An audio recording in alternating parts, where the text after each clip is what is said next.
It's preparing it, so we should be getting a live stream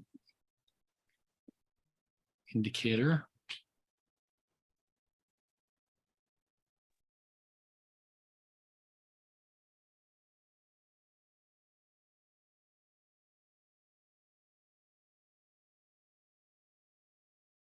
Okay, I think we're on.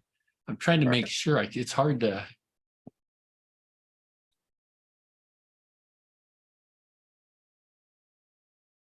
It's kind of hard when I'm doing this myself because I can't do the switches like I normally can. Hello, Mr. Bill. Hey, hi. All right, I'm just trying to get my YouTube stream running here, and I think it is. Let me try it from this side, see if I can get it to.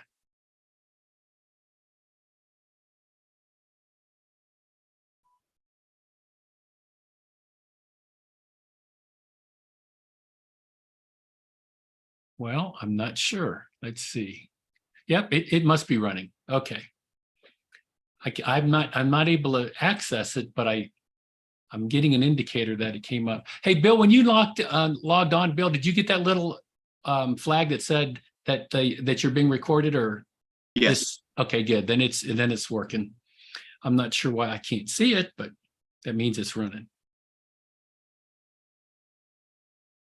Yeah, usually I can see the live feed show up, but it's not. Well, welcome everybody. They're slowly starting to come in here. We'll give them a chance and I'll do a quick update on where we're at.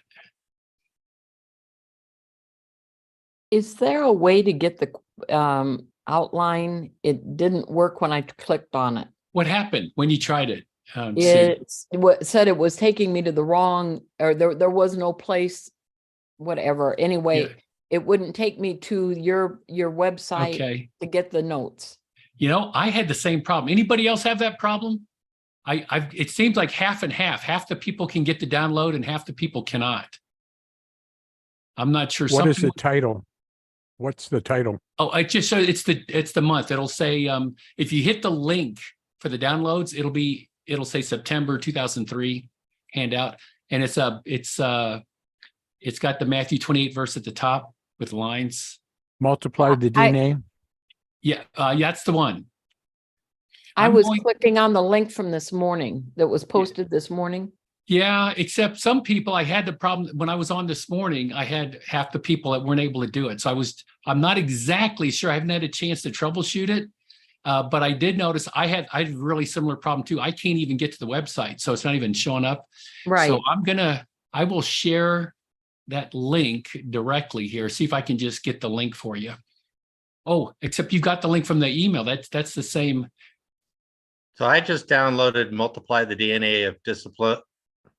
Yes, that's the one. That's it. Yeah. So it just came up for me right off your link in the handout. Yeah, for some reason, some people, and I'm not sure what it is, Sue, I've noticed some can't do it.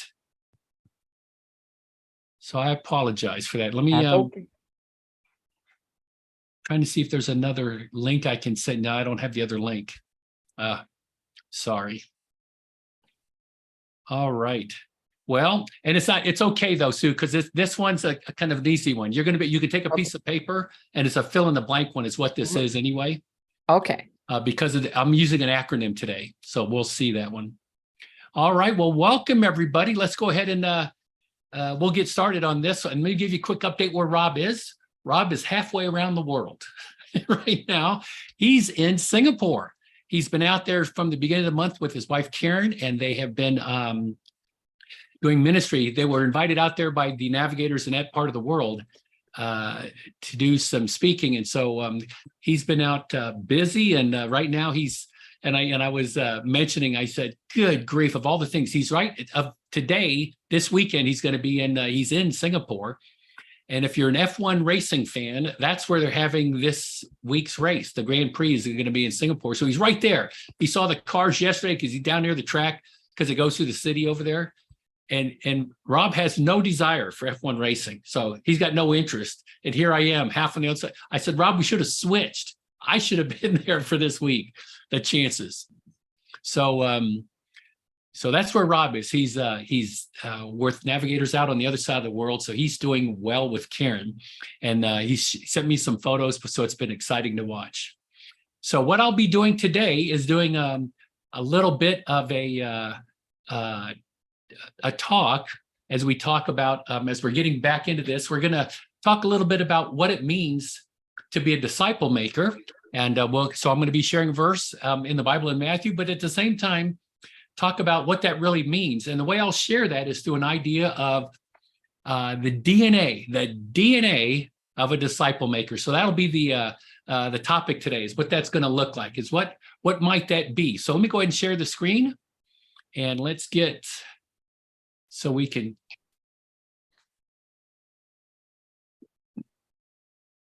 Okay, of course, I am having issues sharing the screen. Let's try that again.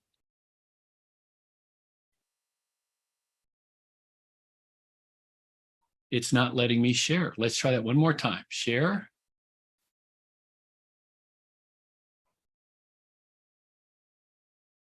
I am not, okay, so this may be tough. It's not letting me.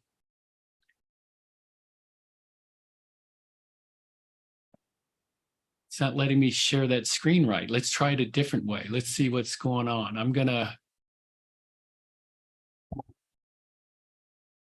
We're gonna give it a whirl, but it's not working normally right here. I'm having technical issues, and being alone, this is going to be tough. I may not be able to, I have the video for you, but I don't think I'm going to be able to share it since it's not letting me do let's try to share this screen. Okay, can you see that screen coming up? Absolutely. Awesome. Well, for some reason though, I'm not going to get any sound, so we're going to have to, I won't be able to share that part, unfortunately. But at least you'll be able to, okay. At least you'll be able to see it with what we're trying to do. Awesome. And then also, there'll be times, because we're going to have a small group today. We've got about 15 online right now. We're going to, be able to, we'll do some interaction, because we won't have to worry about stepping. But so think about, as we're going through, I'll be asking these kinds of questions for us. It's about what's striking you, what stood out to you during the talk, and especially when it gets to this area of an acronym. And I'll talk more about that here in just a sec. But today, what we're going to be talking about, it's the idea of the DNA of a disciple maker, what that might look like. And so we'll talk a little bit more about what DNA actually is, and also talk about what disciple making is. So let's start with what disciple making is, and we'll go from there. And the idea is, why do we even talk? Why do we even talk about disciple making? What's the big deal about that? So let's kind of give you the biblical mandate for that, and we'll start here. And it comes out of what we call the Great Commission in the Bible. You know, it's when Jesus Christ, before he'd already been resurrected, he's getting ready to go back into heaven, and he gives this Great Commission to his followers. And there's a key component in here that we just want to be very aware of, and it's the idea of what it means to be a disciple maker. And it's right here. It says, therefore, go and make disciples. So he gave this charge to all the church. So in a nutshell, if I were to try to give you the main core of the command of this Great Commission, it is principally to be a disciple maker, to make disciples. And he says where to do it. He says, do it around the world of all nations. And how to? By baptizing them in the name of the Father, Son, Holy Spirit, and then teaching them to obey everything I've commanded you. And surely I am with you always to the very end of the age. So the key component of the command of this, and the reason it's so important that we understand what it means to be a disciple maker, is because Jesus commanded it right here. And the component about what is the definition, if you were to try to define it, is try to think big first, the big idea of all nations of the world, what means all humans. I mean, he says, I want to have everybody that I've created, all people, to be this disciple maker. So I'm going to kind of get this discussion started with this simple question. If you were to ask to be defining, how would you define some people? You know, you're talking to some alien coming into the, what do you tell them? How do you define what a person is? You know, what's a human being versus, say, an animal, for example? And then to make a disciple, that means they need to become a Christian. And then what's the disciple? I mean, so how do you define those things? So go ahead and unmute yourself, And feel free to kind of chime in there. How would you define, how do you determine the difference between these three things? Because they're all similar, but they're different. What's those differences? And you have to unmute yourself so we can hear you. Human being creature created in God's image. Yes, you betcha. So they're different. And I'm saying in God's image, which means they got things such as they got spiritual components, like a soul versus, say, an animal. Okay, so that's very key part, Paul, you bet.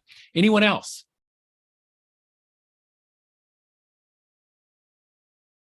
Feel free to unmute.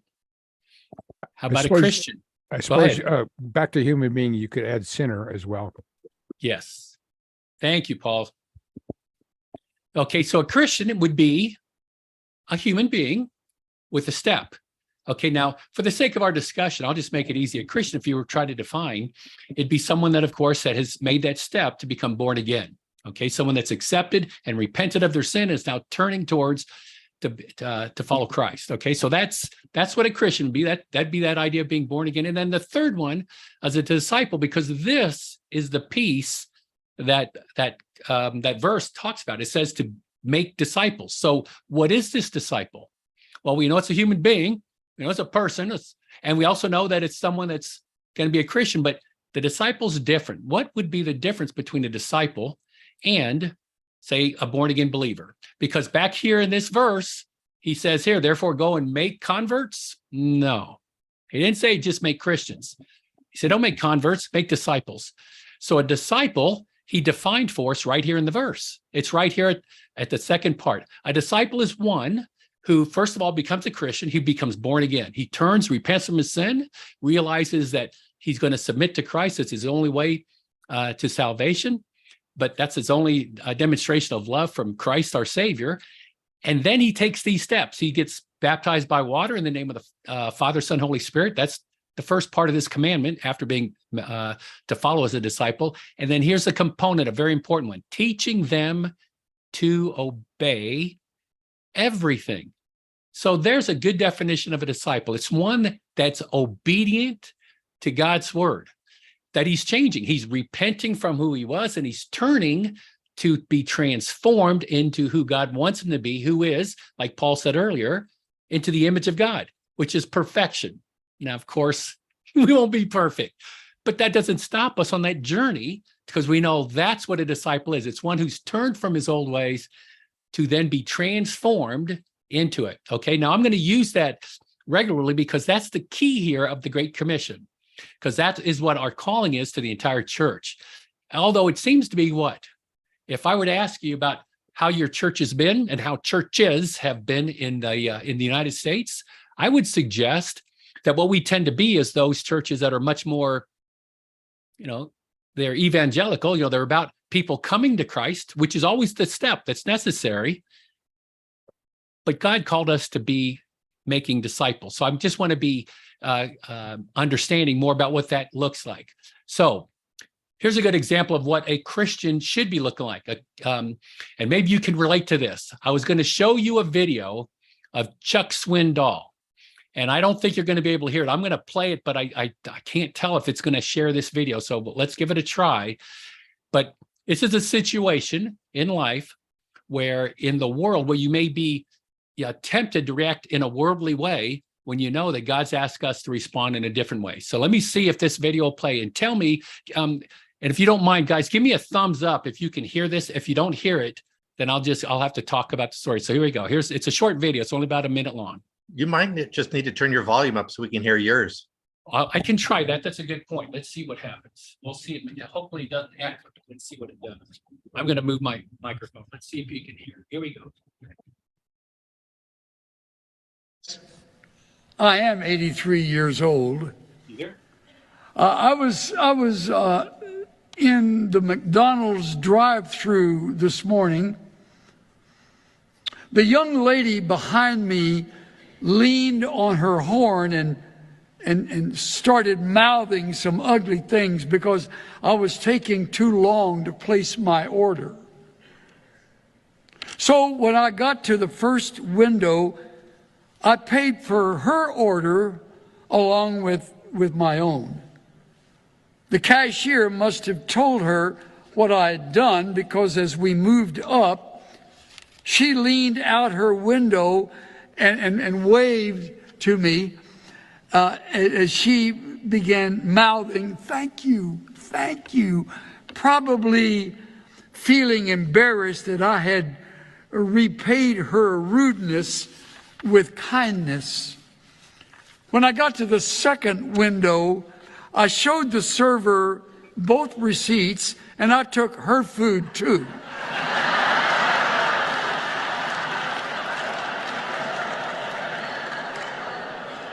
Now she has to go back to the end of the queue and start all over again. Don't blow your horn at old people. We've been around for a long time. Is that good or what? Okay.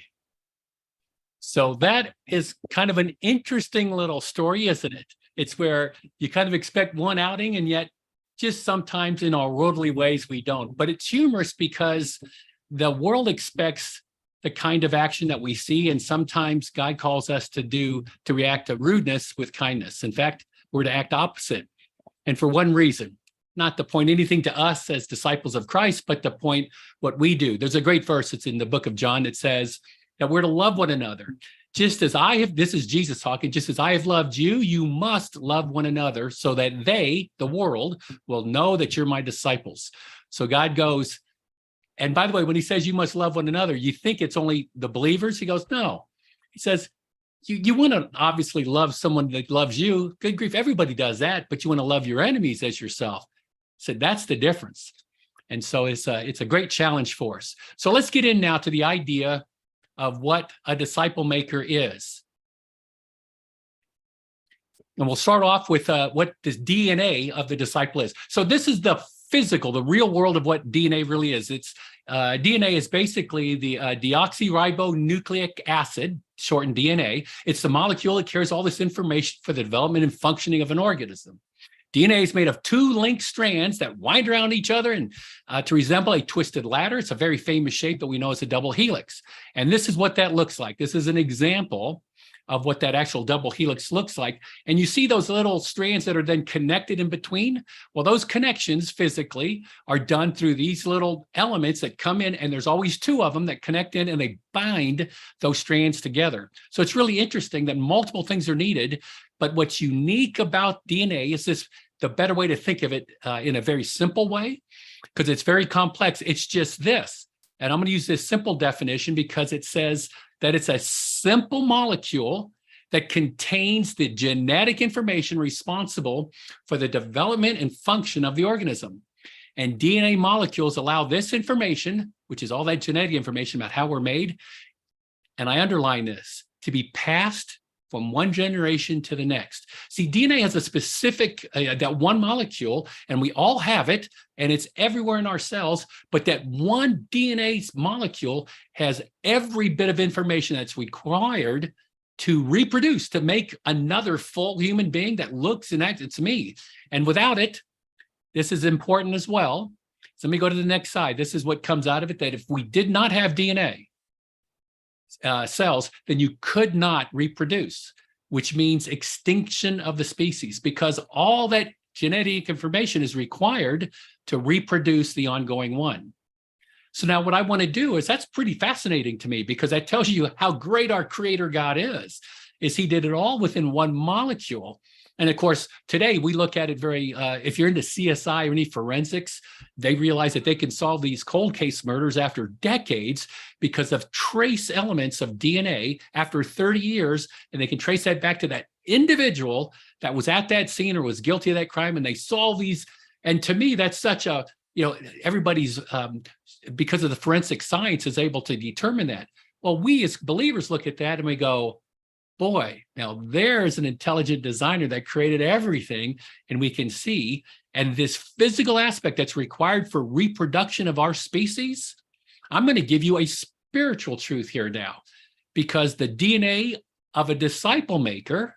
When we're talking about making disciples, the whole idea here is God says we are to reproduce. He's telling the Christians through this Great Commission, I want you to reproduce, to make disciples.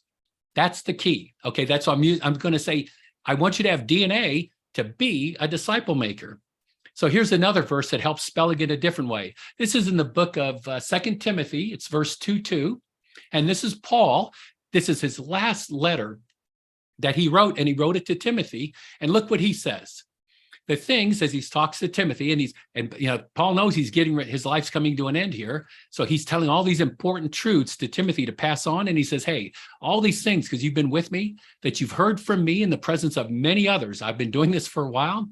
I need you to entrust these truths to faithful people who will be able to teach others also.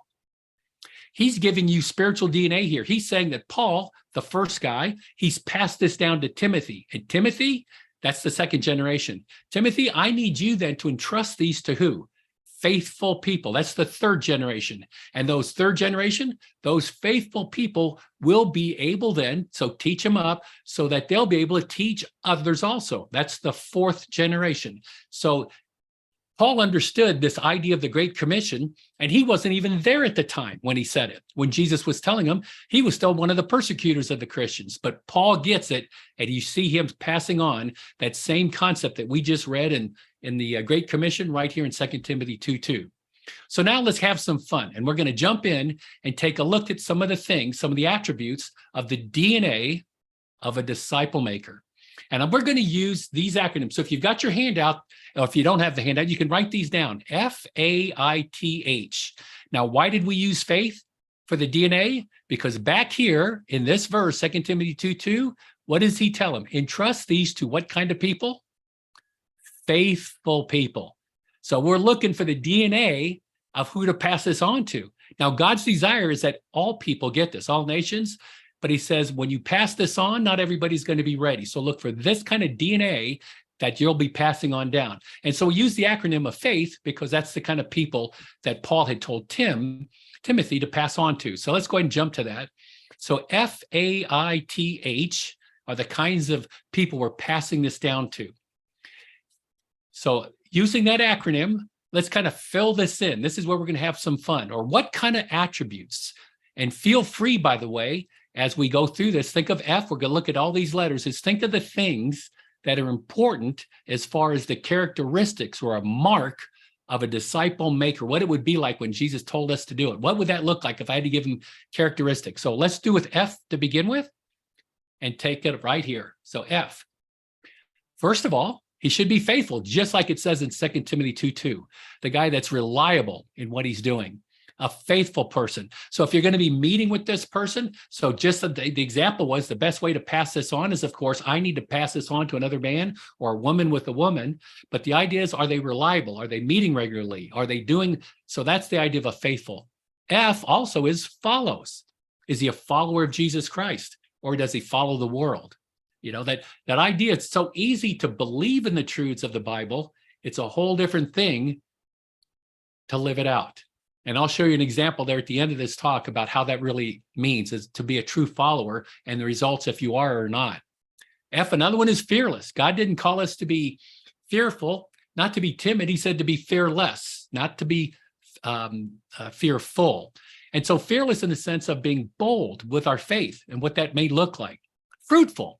Fruitful is the idea that John talks about. The idea of being able to have that I'm actually reproducing and getting more fruit, that I'm actually producing fruit qualities of Christ. And here's another way to think of it.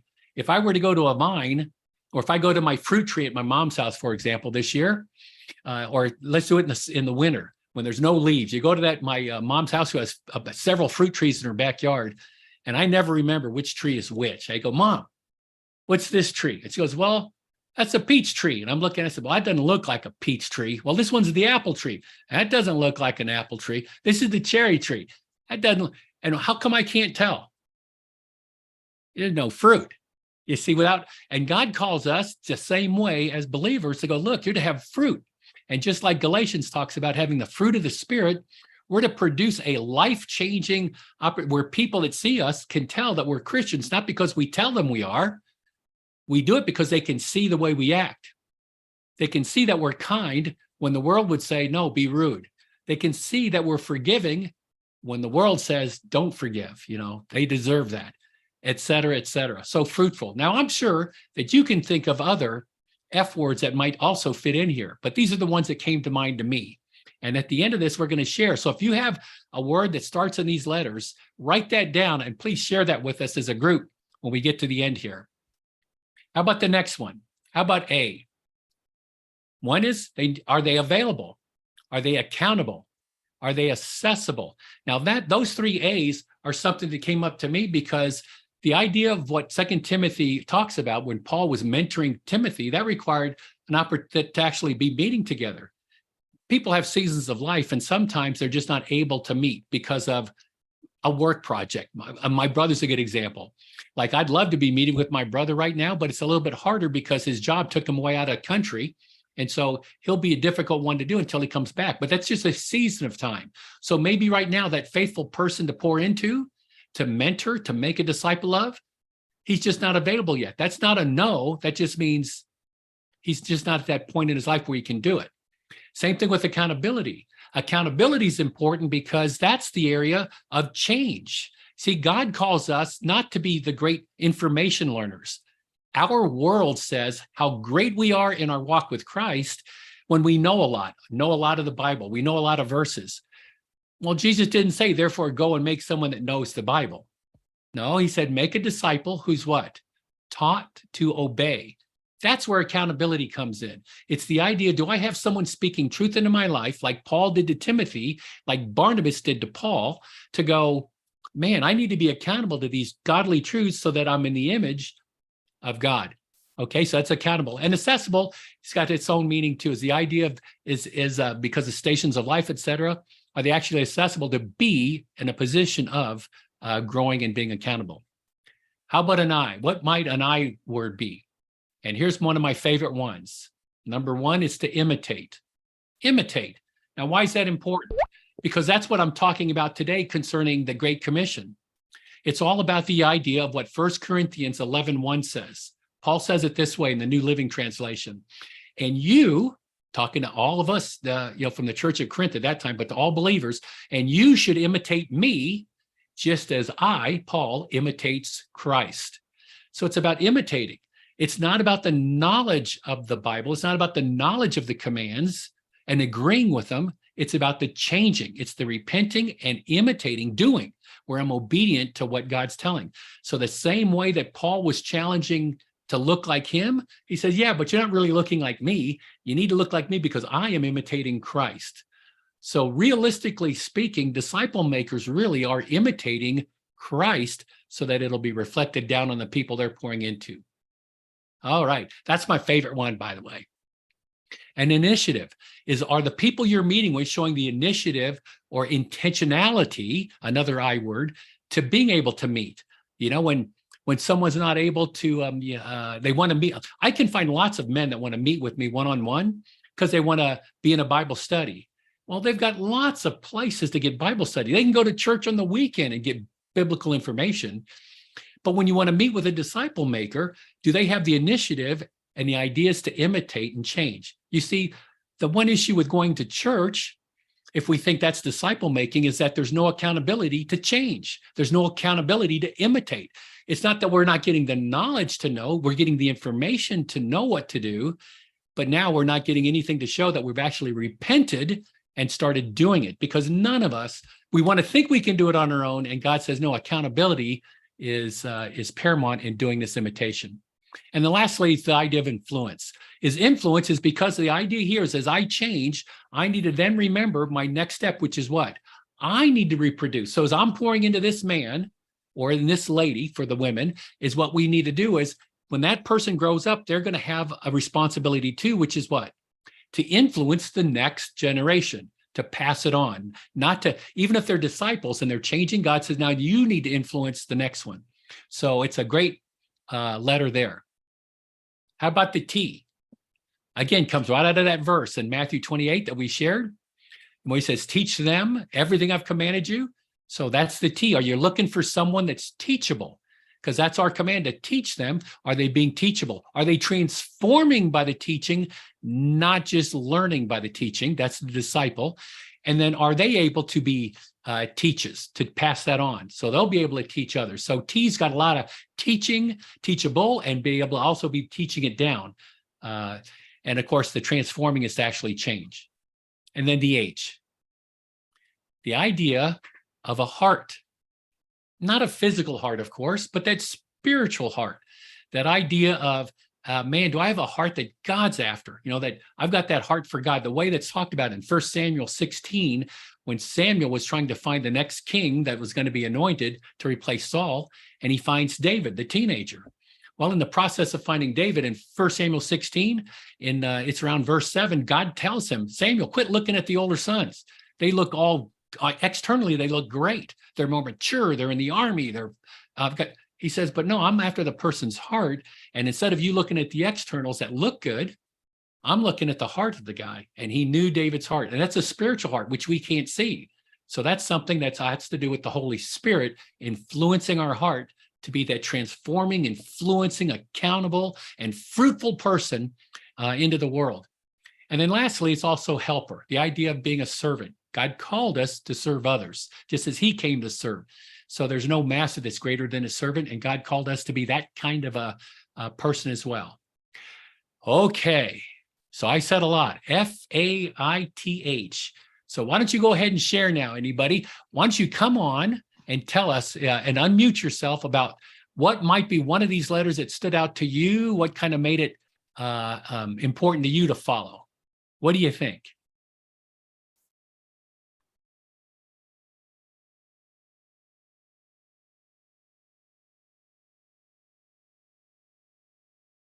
Hey, Dale, this is Paul. Under I put Yes. integrity because you have integrity because there's so many people that say, well, you Christians are, you've heard it, hypocrites, blah, blah, blah, because somebody messes up. And of course, nobody is perfect, but as best we can to try and maintain integrity so as not to give somebody a reason to basically defame our walk, our witness. So I put integrity under I.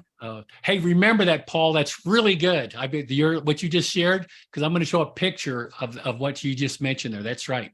It's are we hypocrites? To what we look like. That's really, really good. Anyone else?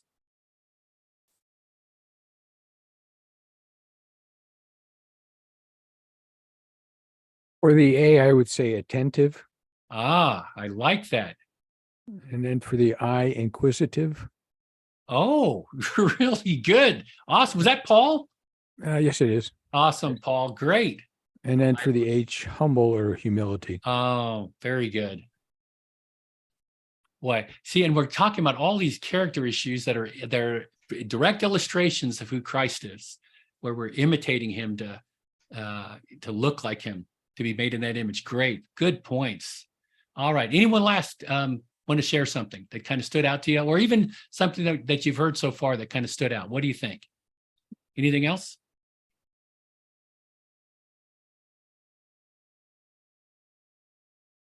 Okay. Well, let's come into the idea of this illustration, but I hope that you've got an idea of where we're at in this. But I want you to kind of consider, what are the things that God's kind of brought up to you in terms of challenges? It's easy, I think, for me, and I certainly, and I'm just thankful for Rob in it, but it was easy for me to kind of sit back and wonder, boy, my walk is really based on what I know. Coming out of the engineering world, it was all about information, and boy, I couldn't get enough. I was like a sponge, just wanting to learn everything that I'd missed growing up, because I didn't come to Christ till I was 34. But then realizing early on that spiritual maturity isn't measured in knowledge. That's a Pharisee. It's measured in obedience. It's taking the knowledge and applications to it and then changing, repenting. And then this area, I'll give you a story about what Paul was mentioning earlier concerning this integrity, or so that we don't look like hypocrites of the world. So I was at the dentist recently getting my teeth cleaned, and this is my hygienist, and she was cleaning my teeth, and in the process of cleaning my teeth, and they're looking, she goes, everything looks really good, Dale, except except for one right over here. You got a little bit of decay going on. I got to have the dentist come in. And I'm going, good grief. I hadn't had a cavity in so long. And so, but if you go into my dentist's office, you kind of look over there and you see all these plaques up on the wall, his credentials and degrees, and he's totally trained in all these techniques and can do all these things. And it's really impressive to kind of see that, wow, this guy is fully trained, fully competent. So anyway, now this dentist comes in and he's a new dentist. He hasn't been in the office before. He comes over to take a look at the decay that I got in my tooth from this particular checkup. And the first thing he does is he smiles as he's coming into the room, and this is what he looks like. And I looked at that and I'm like, what? That's my dentist. And you look at that. Now, what do you think's going through my head? I can tell you right now, it's not going through my head that I want to sit down and let this guy touch on my teeth to try to correct on them. Now, why is that? Why don't I want this dentist to be working on me, even though he's fully trained, fully qualified? Because he doesn't practice what he preaches, apparently. He doesn't practice he's a hypocrite. It's like, I don't know if I can try, even though he may be totally understanding of what it requires, because he doesn't do it, it communicates a very hypocritical message. And that's what Paul was saying earlier. So thanks, Paul, for bringing that up, because the idea is how do I look like to others? Man, how do others see my spiritual smile? Are they seeing rotting teeth or ugly fruit, not non-spiritual fruit? Or are they seeing a fruitless tree out there? Are they not seeing me being accountable? Not being perfect. I mean, it's Christianity is not about being perfect. That's God. It's about what am I going to do with my imperfectness, realizing I'm forgiven, to repent from and to change to. It's this journey. We're all on that journey. And boy, that's really challenging in me. All right, everybody. Well, that's the end of the talk. What I'd like to do, though, is kind of open up the floor to kind of about what is it that kind of reached you today? What's the point that stood out, or kind of the challenges that maybe God's having you, or some of the struggles that come up in the area of disciple making? What can we help you with, or help each other with here? Another A came to mind, which is approachable. Like that.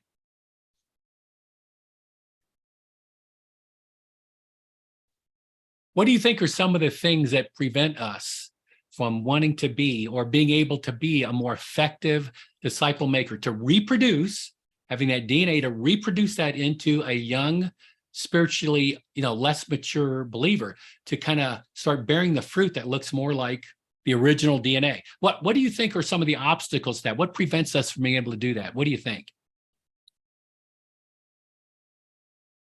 Fear that we don't have all the answers. Yeah, exactly. We've never done it. We don't know how to get there and do this. And by the way, here's the good news. We never will have all the answers. Never. We're never going to be there. I mean, but so that's not the thing that should be holding us back. Instead, we can go, wait a minute. I know this is what has helped me. I know that being in God's word and how to read it's been a really big help. So what may be something I can do to help someone else realize that the answers are in his word? That's probably one of the biggest truths I first got in being discipled by Rob, was 2 Timothy 3:16, which says that all scripture is inspired by God, suitable for teaching, rebuking, correcting, and training up in righteousness. He informed me that, look, everything to do in life is in that word. Now, I may not know where it is. I may need help finding it or how to apply it, but I know that's where the answer is. The answer isn't in my therapist. The answer is not in the worldly view. It's not in my neighbor, unless it mirrors what's in the word, because that's where the real answer and truth is. So he taught me to be in the word, look there first, and then now how do I do that and be accountable to it? Because if I couldn't find it, or sharing it with them. So it's all those letters. Anyone else? Hey, Dale, this is Paul Civarolo.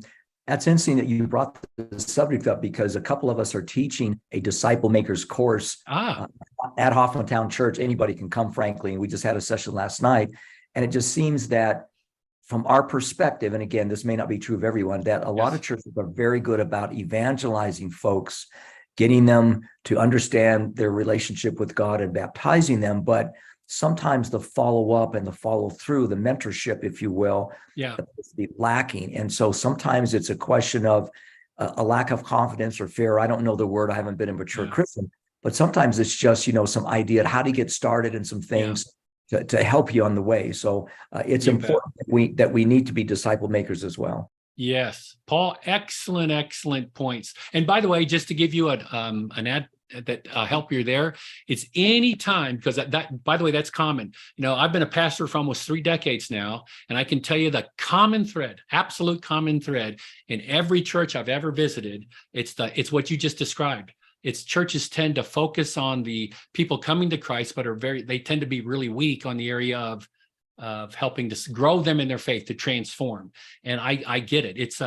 It's one of our weaker things. And boy, I'd love to help you in your group in it. So man, give me a call and let me help you come over and help encourage the group in that area. Because I've got things over the years that Rob has helped me with and helping to disciple others. So, and by the way, that's for everyone too, by the way, is boy, if you're really convicted in terms of, boy, how do I make these steps? I mean, that's why I was a part of the Navigators, is because that's our, that's our mantra. That's our go-to. So, okay. Well, thanks everybody for being a part of Faith at Work today. I appreciate you so much. Sorry we didn't have a giveaway being alone, but I'm sure Rob, when he gets back next month, we'll have a double giveaway for you then. So thanks again, guys, for coming. You have a great day and God bless. Thanks, Dale. Appreciate it. Okay. Thanks for bringing the message. Thank you, Dale. You're welcome. Smile well, everybody. Get that spiritual smile going.